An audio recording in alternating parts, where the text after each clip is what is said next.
अजय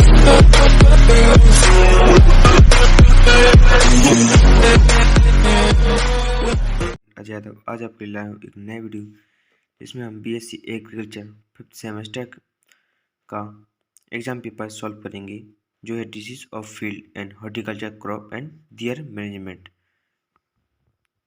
2023 का पेपर है। चलिए तो हम इसका पहला क्वेश्चन सॉल्व करते हैं। रोगों के रोगजनक का नाम लिखिए। ये हमारा इसका पहला क्वेश्चन है। धान का टोगो रोग, इसका रोगजनक है एस्ट्रोगो बेसिलिफ्रास वायरस, जो कि विषाणु रोग के द्वारा फैलने का कार्य करता है। इसका अगला है किले का सिगाटोका रोग, जो कि सीडोसेरोको स्पुरा फेजिसेस कवक के कारण फैलने का कार्य करता है। इसका दूसरा क्वेश्चन है धान के आवासी या कटवा रोग कंडिक रोग के लक्षण तथा रोगजनक का नाम लिखिए। तो इसका रोगजनक है पायरिकोलेरिया ओराजी नामक फफूंद के कारण यह फैलने का कार्य करता है, जबकि इसके लक्षण है शुरू में कंड का घेरा छोटा होता है और धीरे धीरे यह 1 सेंटीमीटर तक आकार का हो जाता है। अलग अलग चावल के दाने पीले फल देने वाले पिंड में बदल जाते हैं। यह पतवारों के बीच में देखा जाता है और पुष्पीय भाग को घेरता है। पुष्पगुच्छ में बहुत ही कम दाने संक्रमित होते हैं और शीर्ष अनाज सामान्य होता है। जैसे जैसे कवक का विकास बढ़ता जाता है, वह फटकर पीले, हरे या हरापन लिए काला पड़ जाता है। संक्रमण आमतौर पर प्रजनन और पकने की अवस्थाओं के दौरान होने का कार्य करता है। हम इसका तीसरा क्वेश्चन सॉल्व करेंगे, जो है कि धान के ब्लास्ट रोग के रोग चक्र तथा रोगजनक का नाम लिखिए। तो धान के ब्लास्ट रोग के रोगजनक का नाम है पायरिकोलेरिया ओराजी, कवक के कारण यह फैलने का कार्य करता है। जबकि इसके रोग चक्र क्या है, तो यह रोग कवक के बीज एवं पौधों के रोगग्रस्त अवशेषी भागों से फैलता है। कवक तंतु 1 या 2 वर्षों तक संक्रमित एवं सूखे पुआलों में जीवित रहने का कार्य कर सकता है, परंतु जब पुआलों को भूमि में दबा दिया जाता है तो ये खत्म होने का कार्य करते हैं। इस रोग के बीज वायु के द्वारा एक स्थान से दूसरे स्थान तक फैलने का कार्य करते हैं। इन्हें अनुकूलतम तापमान 26 से 28 डिग्री सेल्सियस एवं आर्द्रता 93% तक की आवश्यकता होती है। हम पढ़ेंगे इसका नेक्स्ट क्वेश्चन। क्वेश्चन नंबर 4 है बाजरा के हरित बाली रोग का प्रबंधन अर्थात ग्रीन ईयर डिसीज। तो इसका नियंत्रण करने के लिए हम सदैव प्रमाणित बीजों का उपयोग करना चाहिए। रोगग्रस्त पौधों को निकालकर नष्ट कर देना चाहिए। कम से कम 5 वर्ष का फसल चक्र का उपयोग करना चाहिए। निचले खेतों और जलक्रांत भूमि में बाजरे की फसल नहीं बोनी चाहिए। खेत में रोग के फैलाव को मैकोजेब, मिल्कटॉक्स या ब्राइटेन के 0.2% प्रति 1 लीटर की दर से प्रति हेक्टेयर घोल का छिड़काव करना चाहिए। बाजरे की रोग प्रतिरोधी किस्में बोएं, उदाहरण के रूप में पूसा मोती, HU1, K10, BHB10, BHB14, HHB68, NHB5 एवं 15-14-1H है। हम पढ़ेंगे अगला क्वेश्चन। क्वेश्चन नंबर 5 है टमाटर के पण कुंचन रोग के लक्षण तथा रोगजनक का नाम बताइए। तो इसके रोगजनक का नाम है टोबैको लीफ कल वायरस अथवा टोबैको वायरस, जिसके कारण यह फैलने का कार्य करता है।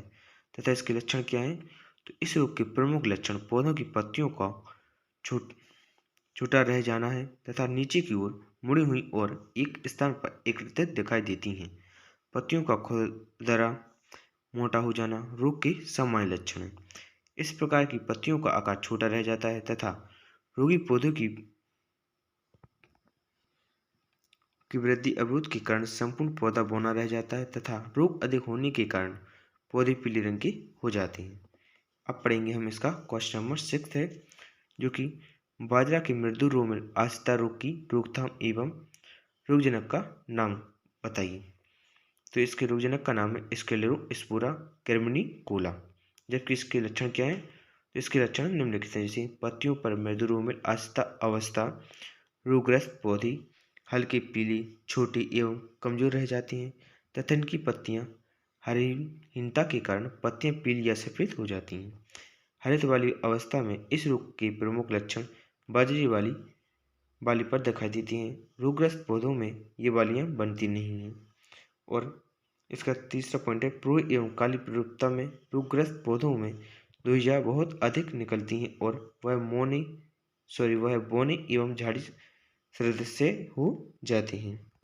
अब पढ़ेंगे इसका अगला क्वेश्चन नंबर 7। द्विबीज उपचार कवकनाशी के नाम लिखिए। तो मेटालेक्सेल और थीरम के द्वारा सामान्य रूप से उपचारित किया जाता है, परंतु राइजोबियम, एजोटोबैक्टर, एजोपाइरिलियम, फाइटोप्थेटिका एवं पोटेशियम जीवाणु से भी बीज उपचार किया जाता है। मुख्य रूप से बीज उपचार जैविक, रासायनिक तथा भौतिक विधियों के द्वारा करने का कार्य किया जाता है। हम पढ़ेंगे क्वेश्चन नंबर 8। क्रूसीफेर के काली सड़न रोग के लक्षण एवं रोगजनक का नाम। तो इसके रोगजनक का नाम है जेंथोमोनास कापुस्टिस जीवाणु।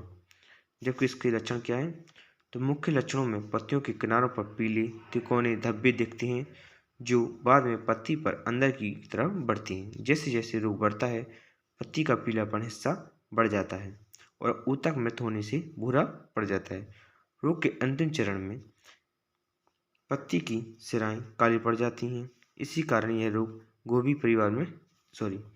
रोग अधिक रूप से गोभी परिवार में फैलने का कार्य करता है। उदाहरणों में ब्रोकली, फूल गोभी, शलजम, मूली इत्यादि। अब हम पढ़ेंगे क्वेश्चन नंबर 9। बाजरा के अर्गट रोग का प्रबंधन क्या है? तो बाजरा की अर्गत बुवाई अर्थात बाजरे की अगेती बुवाई जुलाई की प्रथम सप्ताह में करके रोग से बचाया जा सकता है। जिस खेत में रोग लगा हो उसमें अगले वर्ष बाजरे की फसल नहीं बोनी चाहिए। बाजरे की 2 फसलों के बीच कम से कम 3 वर्षों का अंतर हो। खेत की ग्रीष्मकालीन गहरी जुताई करें। प्रमाणित बीजों का उपयोग करना चाहिए। खेत के रोगग्रस्त पौधों को एकत्रित करके जला देना चाहिए। बीजों का उपचार 2 किलोग्राम थायरम एवं 1 किलोग्राम एग्रोसोन जीएन प्रति किलो बीज के हिसाब से करना चाहिए।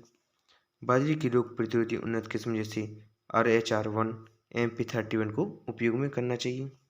हम पढ़ेंगे अगला क्वेश्चन है हमारा, सोयाबीन की राइजोक्टोनिया ब्लाइट रोग का प्रबंधन कैसे किया जा सकता है? तो सहनशील प्रजातियों को लगाएं। खेत की गहरी जुताई करें। हवा के अच्छे आगमन के लिए पौधों के मध्य पर्याप्त जगह छोड़ें। बीजों तथा खेतों को सावधानीपूर्वक तैयार करें। खरपतवार की अत्यधिक बढ़त को रोकें। हम पढ़ेंगे इसका क्वेश्चन नंबर 11। पपीते का मोजेक या मंद मोजेक या किमोर रोग। तो भारत में पपीते के मोजेक या किमोर के मिलने का उल्लेख सर्वप्रथम वर्ष वर्मा एवं कपूर द्वारा वर्ष 1998 अर्थात 1958 में महाराष्ट्र में किया। इसे पपीते का विलय चित्ती, पपीते का मंद मोजेक, प्रकृति मोजेक, वर्णीकरण, पत्तियों का सकरा एवं पतला होना, पर्णज कुंचन एवं विकृत पर्ण इत्यादि के नाम से जाना जाता है। इसके प्रमुख लक्षण क्या हैं? तो पपीते की मध मोजेक या किमोर रोग का विशिष्ट लक्षण पौधों की पत्तियों का हरित कर्वण यह होता है, जिसमें पत्तियों का विरूपण या प्रकृति विलय चित्ती रोग के समान नहीं होती है। रोग किस कारण होता है? यह पपाया मोजेक वायरस अथवा पपाया माइल्ड मोजेक से होने का कार्य करता है। अब पढ़ेंगे इसका अगला क्वेश्चन नंबर है हमारा 12। तो अंडा प्लांट के फोमोसिस ब्लाइट रोग के लक्षण तथा रोगजनक का नाम बताइए। इसमें रोगजनक का नाम है, यह फेमोपिसिस बेक्सिस फफूंद के कारण होने का कार्य करता है। तथा इसके प्रमुख लक्षण क्या हैं? तो यह आमतौर पर बैगन को ही निशाना बनाता है। हालांकि टमाटर और हरी मिर्च में संक्रमण के कुछ मामले देखने को मिलते हैं। फफूंद फसल के कोड़े में जीवित रहता है और हवा और बारिश से स्वस्थ पौधों में फैलने का कार्य करता है। यह भी माना जाता है कि यह बीजों के अंदर और ऊपर रहकर भी फैलने का कार्य करता है। इस रोग के प्रमुख लक्षण जैसे पौधों की पत्तियों, तना एवं फलों पर साफ नजर आता है। इस रोग की शुरुआत में पत्तियों पर हल्के भूरे रंग के धब्बे बन जाते हैं। यह धब्बे सबसे पहले पौधों की निचली पत्तियों पर उभरते हैं तथा कुछ समय बाद यह धब्बे फट जाते हैं और पत्तियों में छेद बना देते हैं। यह बन जाता है। इस रोग से प्रभावित पत्तियां सूख जाती हैं। रोग बढ़ने पर यह धब्बे तने एवं फलों पर भी दिखाई देने का कार्य करते हैं। धीरे धीरे इस रोग से पौधों का तना सूखने लगता है। इस रोग से प्रभावित बैगन के फूलों पर भूरे रंग के मुलायम दाग बन जाते हैं, यह नजर आते हैं। कुछ समय बाद पौधा के फल सुड़ने लगते हैं। हमारा अगला क्वेश्चन है क्वेश्चन नंबर 13। धान का बैक्टीरियल फ्लाइट की कृषक प्रवस्था तथा रोगजनक का नाम। तो रोगजनक का नाम क्या है? ज़ैंथोमोनास ओराइजा के कारण फैलने का कार्य करता है। और इसकी केशक अवस्था क्या है? जो संक्रमित पत्तियां भूरी हरी हो जाती हैं और लटक जाती हैं। जैसे जैसे रोग बढ़ता है पत्तियां पीली होकर भूरी की रंग की हो जाती हैं और मुरझा जाती हैं, जिससे पूरे पौधे सूख जाते हैं और मरने का कार्य करती हैं। अब हम पढ़ेंगे इसका क्वेश्चन नंबर 14। तो अरबी के ब्लाइट रोग के लक्षण का वर्णन कीजिए। तो इसके प्रमुख लक्षण क्या हैं? तो पौधों की पत्तियों, तनों और फलों पर छोटी छोटी ब्राउन रंग की पत्तियों पर स्पॉट आना, धब्बों का गहरे घाव या घाव के रूप में परिवर्तित होना, नव परिस्थितियों में घावों का सफ़ेद होना, पत्तियों, कलियों और शाखाओं का मुरझाना और काला पड़ना, पौधे के स्वास्थ्य में गिरावट, ग्रोथ रुकना और उत्पादन क्षमता में कमी आना। यह रोग पर्यावरणीय परिस्थितियों जैसे लगातार वर्षा, मौसम और तापमान में परिवर्तन होना है तथा पौधों के बीच वायु संचरण ठीक तरह से न होने के कारण फैलने का कार्य करता है। तो आज के लिए इतना ही। हम मिलेंगे अपनी अगली वीडियो में। तो वीडियो को लाइक कीजिए, दोस्तों को शेयर कीजिए और चैनल को सब्सक्राइब कीजिए ताकि हमारी वीडियो सबसे पहले आप तक पहुंच सके। Thank you for watching my video.